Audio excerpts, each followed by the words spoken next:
So I don't really want you to see what instrument I have behind me because I know a lot of you guys don't like these instruments. And I really don't want you to just click off the video as soon as you see it. Wait a minute, you saw the title card anyway. This is a banjo, man. Sorry, man. Some of you are there. Hey, I thought this was Plastic September. What's this motherfucker think he's doing? Hey, don't use that language, all right? This happens to be a Harmony Reso-Tone 5-string banjo. Reso-Tone means it's completely made out of plastics from the late 50s, early 60s possibly. It's awesome. Excellent. The only thing made out of metal, I think the whole thing is this band and the hooks. And this is made out of wood, this is made out of metal. It's got a full set of strings. I don't really think we need to do anything to it, really. It doesn't look like there's anything even wrong with it. I was at the swap meet with my daughter. You know what I mean? We were walking around. I saw this on a table. It was very hot outside. I was like, banjo, huh? I was like, my viewers don't like banjos, but oh, Guitkits loves that kind of weird stuff, you know, the weird instruments. I didn't have a 5-string banjo. I got a 6-string banjo. I got a banjo L, a banjo Ellie. I got a banjoette. I got a banjo Dill, and every kind of banjo, but a real banjo. You know what I'm saying? So I was like, oh, it's a real banjo. You know what I'm saying? And it was real nice lady. I was like, how much you want on that banjo, lady? Expecting to say $279. Just walk on my way. I have $50. It's a $50. Would you happen to take 40 US dollars, USD? Well, I'll take 40 USD, yeah, buddy boy. And I gave her the money. And she gave me the instrument. And my daughter says, are you good now? Can we leave? And I said, yes. So I came home. And I thought to myself, like, hey, you know, I had this pact in my heart. I wasn't going to do any Harmony, you know what I mean, related instruments this year because last year I beat the shit out of Harmony. Then I thought about it, I was like, fuck that, man. This is a plastic instrument. I'm going to save it for Plastic September. And here we are, Plastic September. We're going to do it. We're going to look at it. We're going to learn how to play it. And we're going to enjoy just being together. Just this little time that we have, you and me. It's okay. I feel the same. I'm going to flip you around in a peaceful way. See that banjo? I see it too.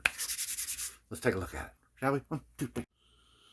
So week 3 of Plastic September doesn't look like it's going to be too, you know what I mean, too much work going on.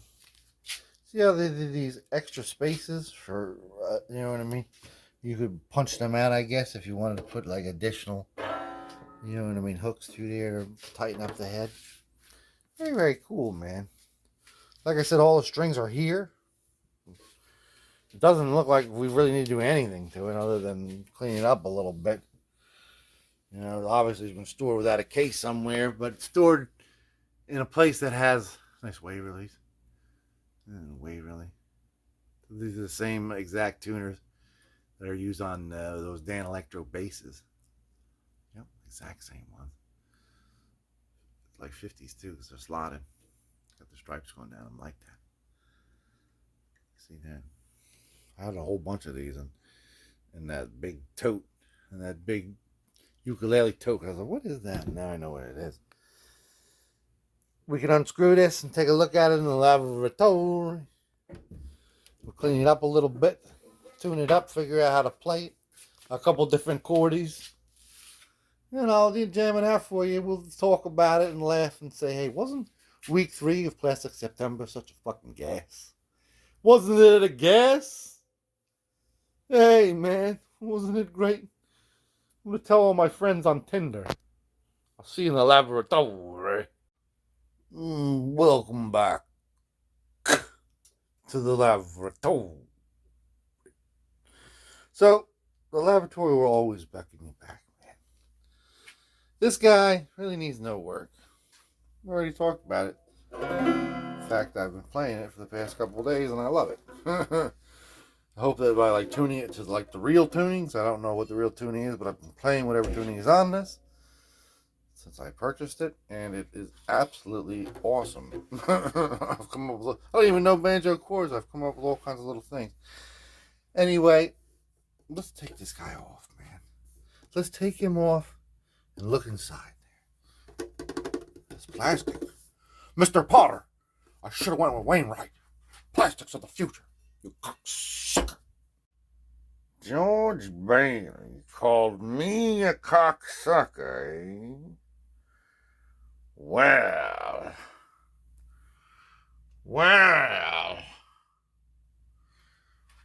we'll have the end of him in the building alone as well. Bring out the gimp.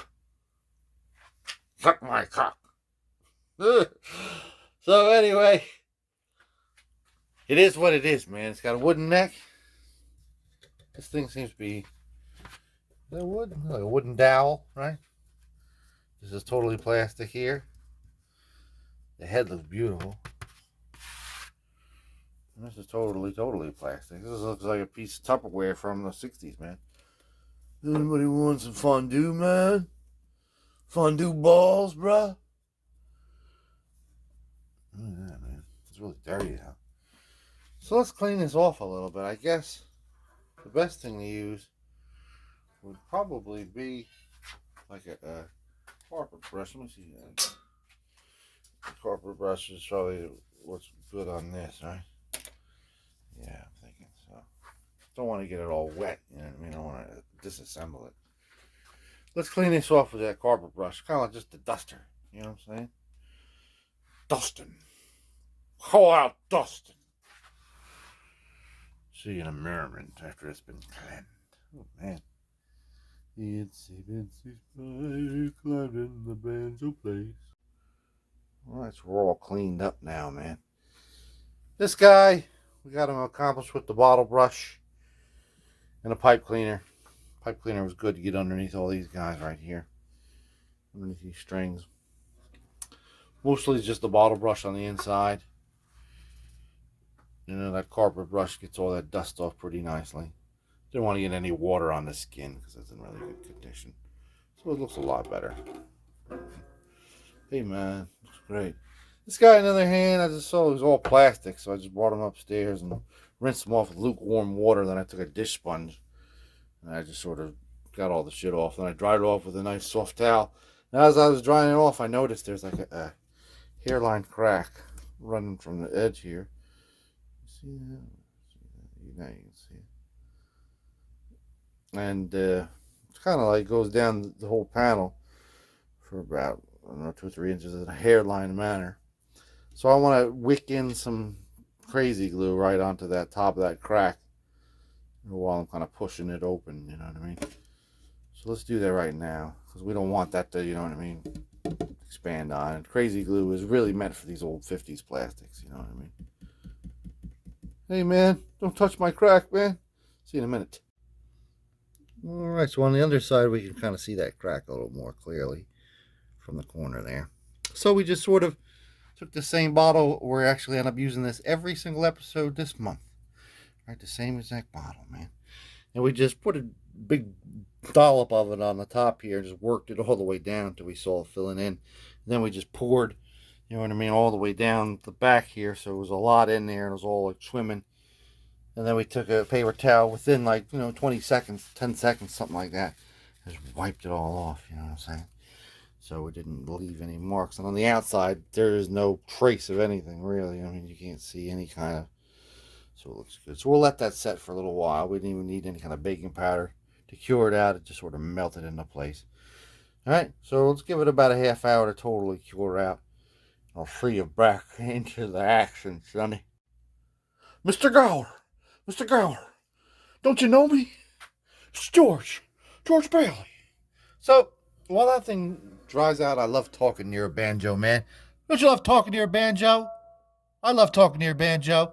So, we got to clean up this fretboard. It's a little messed up. So what we're going to do is we're just going to take this old yeller on yeller, right? And we're going to spray it up this neck. We're going to keep it away from there. We're going to put a little, piece of cloth over there so it doesn't get anything on there. And then we're going to take a pipe cleaner and go in there and clean it up, and floss it up. Floss it up, do the floss.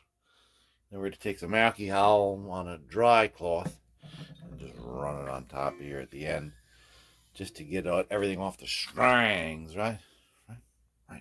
Right, so I'll see you there. Yes. Yes, that's the way it's supposed to be. The strings still sound good. They didn't get like muddy. Still nice and crisp. It looks good.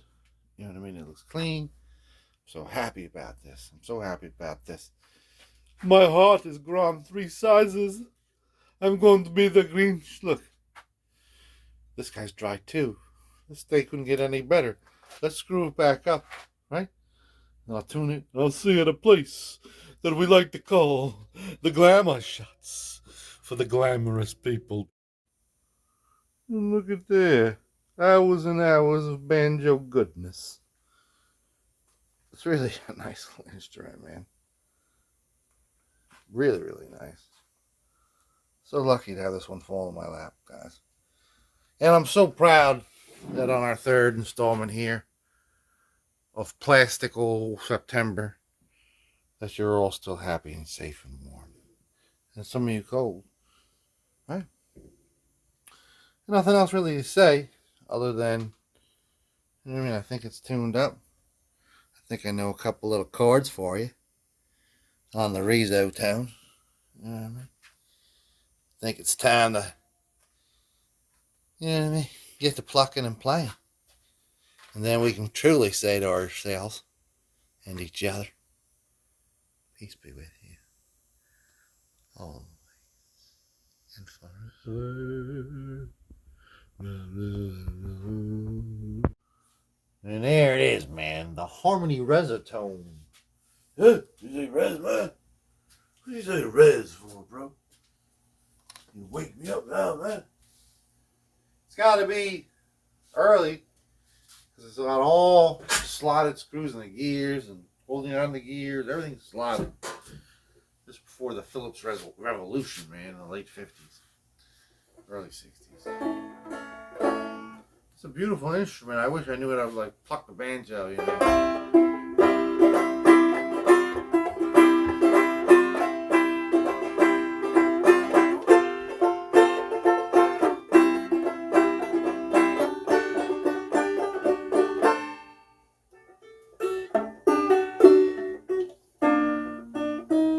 So I have like 30, 40 banjos. And I mean, all different varying types of banjos. This is definitely the loudest because of this big plastic. Not only is this plastic, but this is plastic. These can be plastic on a lot of like the cheesier banjos made, you know what I'm saying, mid-century, 20th century and up, you know. But this part's generally made out of metal. You know what I mean? This part of the banjo. Rarely you see that this part I actually have a plastic, like a classical banjo, you know what I mean? Banjo was actually the first instrument that, you know what I mean, I really became interested in. I remember hearing that my Uncle Joe, my late Uncle Joe, had some kind of banjo at my grandmother's house. But I never, you know what I mean, got to see it. And nobody ever found it, you know what I mean? It was never found. But when I was a kid, I'll tell you exactly how I got turned on to the banjo. I want to tell you exactly what happened. It was 1979. Around my birthday in the fall, you know. My mom brought me to the Neptune Public Library, and upstairs there's a little community room up there. And ironically, years later, I would use that community room for my work, you know what I mean? I'd use it for conferences, to make interviews and things like that. Many years I used to use that little room. But anyway, on that date, my mother brought me there, and I was like real cranky, I remember. You know what I mean? It was the 70s, man. You know I'm saying? The end of the 70s, too. I knew that, you know what I mean, the easy times were over, you know what I mean? There's still all 4 Beatles on the planet when this occurred. And I could care less, you know what I mean? So my mom's like, oh, you're going to like this. You're going to like this. And then the lights went down, and it was the Muppet movie. You know, they got like a real film, like a film reel of it. You know what I'm saying? And children got in it for free. It was incredible. My mind going at that point, I was already a huge fan of the Muppet Show, which was on Channel 2. I believe it was 7:30. I believe that was the actual time, or maybe 7 o'clock. I think it might have been at 7 o'clock and 7:30.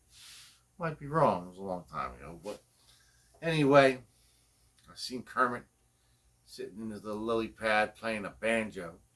You know what I'm saying? I was like, oh, That's what I want. You know what I mean? I want that banjo, you know? I never got banjos, so then I got a lot of banjos. I have like 30 banjos now. And this is my first like real, you know what I'm saying, like loud, traditional sort of, you know what I mean, 5-string banjo. I don't think I have another 5-string banjo anywhere. There's all other kind of little banjos and banjelies and banjolitis and banjolonos. You know what I'm saying? So Kermit, I'll tell you a song he was playing. So you know.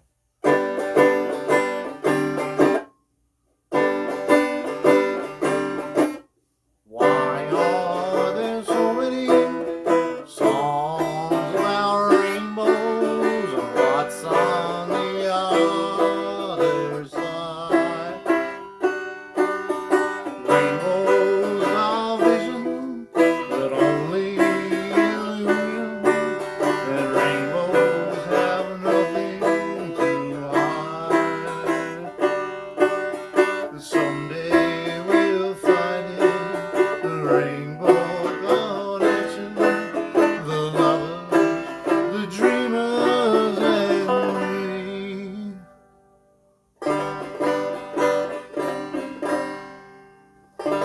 Hey, Jim Henson, man, rest in peace. God bless you, man. I remember shortly before he died, I actually spoke to Jerry Nelson. And like, you know what I mean? I got in touch with him. He's the one who did Gobo on the Fraggles. He died very shortly after that.